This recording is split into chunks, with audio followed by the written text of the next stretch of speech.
Hey everyone, ready for a deep dive into one of the darkest chapters in American history? Ooh, yeah, buckle up. We're going back to 1692, Salem, Massachusetts. Salem the Witch Trials. You got it, the Salem Witch Trials. Our source material for this deep dive is an episode called The Salem Witch Trials, An Evil Hand from the Wondery podcast. Okay. And let me tell you, it's a wild ride. So let's set the stage. Picture colonial Massachusetts, a time when religious fervor and superstition were deeply intertwined. A time when people truly believed in the power of the devil. Exactly. And in this climate of fear and paranoia, the Salem witch trials erupted. Now, Salem Village wasn't exactly a beacon of peace and harmony even before the trials began. Not at all, actually. It was a community riddled with tension. What kind of tension are we talking about? Well, think about it. They were struggling farmers trying to eke out a living in the shadow of the more prosperous Salem town. So there was economic disparity. Yeah, and not just that. There were power struggles, religious disputes, and even personal grudges simmering beneath the surface. Sounds like a powder keg waiting to explode. That's a great way to put it. And then into this already volatile mix, you add Reverend Samuel Paris. Oh, yeah, Paris.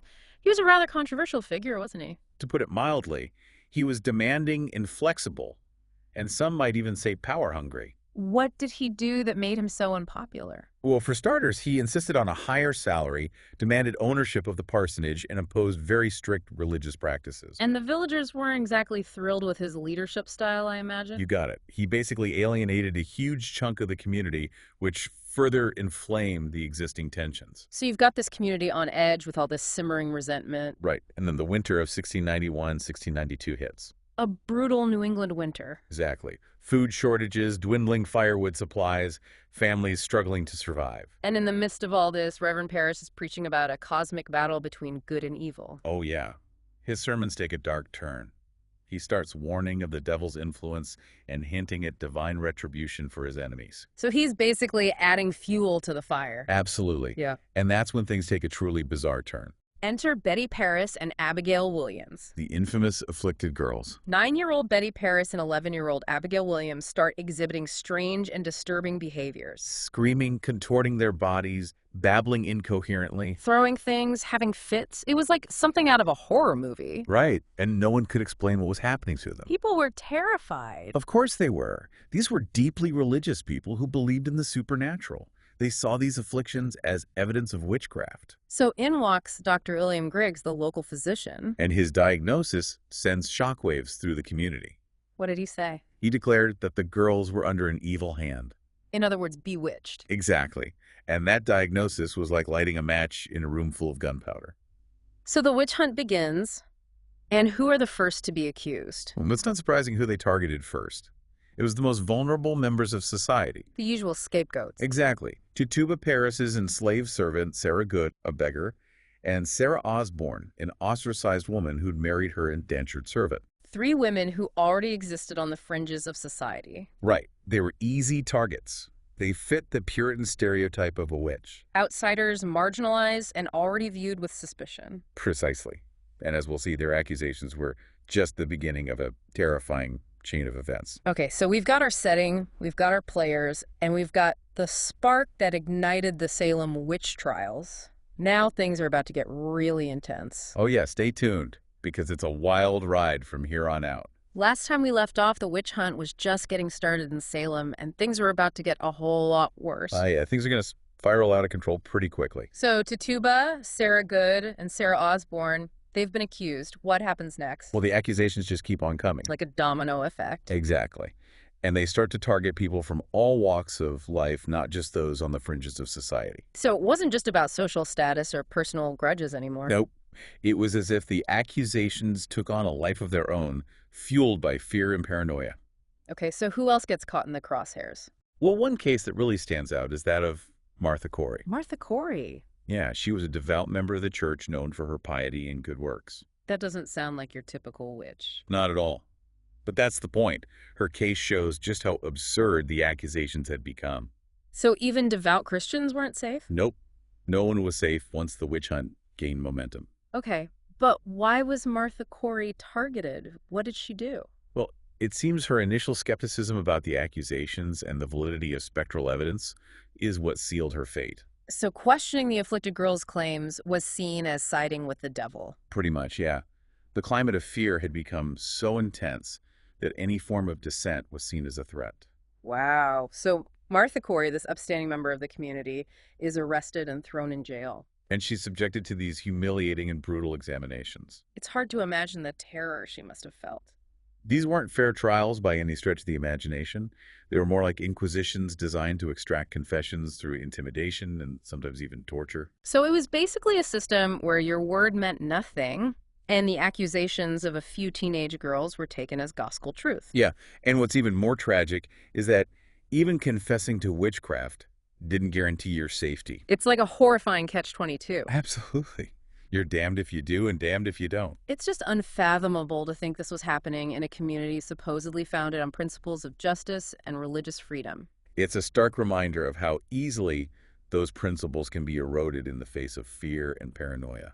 You mentioned earlier that even a former minister got caught up in the witch hunt. Oh yeah, George Burroughs, his story is a particularly tragic one. What happened to him? Well, he had served as minister in Salem Village years earlier, but he left under a cloud of controversy. There were unpaid debts and some personal disputes that had made him enemies. So when the witch hunt started, those old grudges came back to haunt him? Exactly. Several of the afflicted girls accused him of being a ringleader of the witches. That's a pretty serious accusation. What evidence did they have? Well, a lot of it was based on spectral evidence, of course. But there were also rumors about his physical strength and agility. Which they saw as proof of demonic powers. Right. People were so primed to see witchcraft everywhere that any unusual ability was interpreted as evidence of the devil's influence. So this former minister, George Burroughs, is accused of witchcraft. How does his trial go?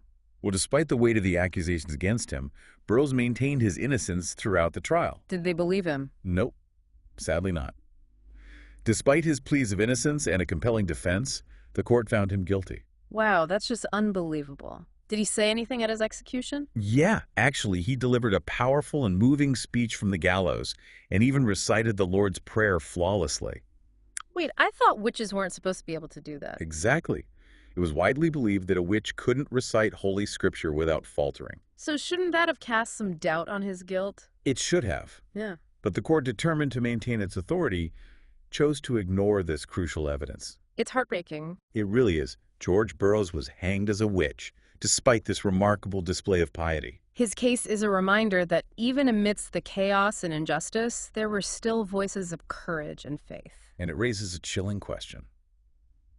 If a minister could be falsely accused and convicted, then who is truly safe in Salem? So even a minister wasn't safe in this witch hunt. It's just mind-blowing how this fear and paranoia gripped the entire community. Yeah, and you have to remember that amidst all this chaos, there were some people who actually benefited from the trials. Benefited? How so? Well, think about it. The trials weren't just about religious extremism or superstition. They were also about power and control. I see what you mean.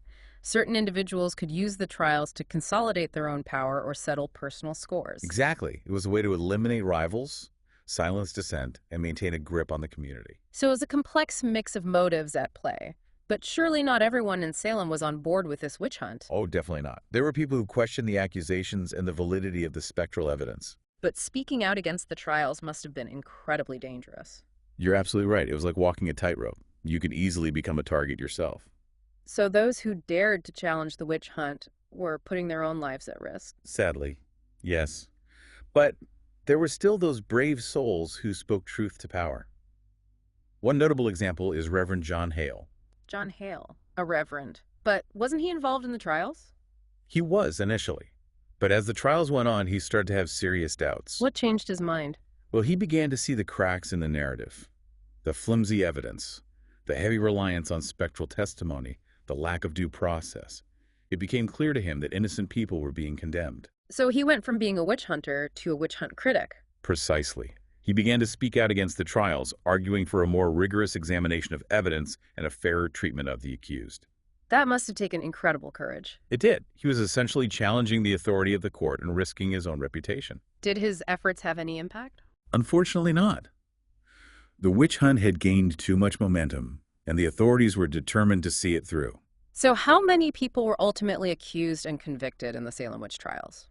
Over 200 people were accused, and 20 were executed by hanging. 20 people executed. It's just horrifying to think about the scale of this tragedy. It is a dark stain on American history. But eventually, the trials did come to an end. What finally stopped the madness? As the trials continued, the accusations became more and more outlandish.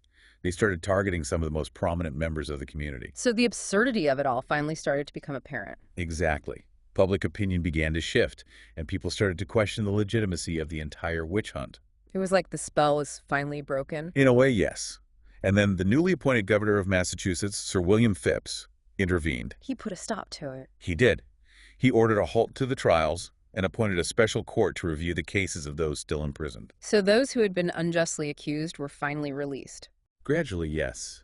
But the damage had already been done. Lives had been lost, families shattered, and a community deeply divided. It's a tragic reminder of the dangers of unchecked fear and the fragility of justice. Absolutely. The Salem witch trials serve as a cautionary tale for all of us, a reminder to be vigilant in safeguarding reason, due process, and the right to dissent. Well, this has been a heavy but incredibly important deep dive. Thank you so much for sharing your expertise with us. It's been my pleasure. The Salem witch trials may be a dark chapter in our past, but they offer valuable lessons for us today. Lessons about the importance of critical thinking, questioning authority, and speaking out against injustice. And never underestimating the power of fear and paranoia. To all our listeners out there, thank you for joining us on this journey into the heart of the Salem witch trials. Let's learn from the mistakes of the past and work towards a future where such tragedies never happen again.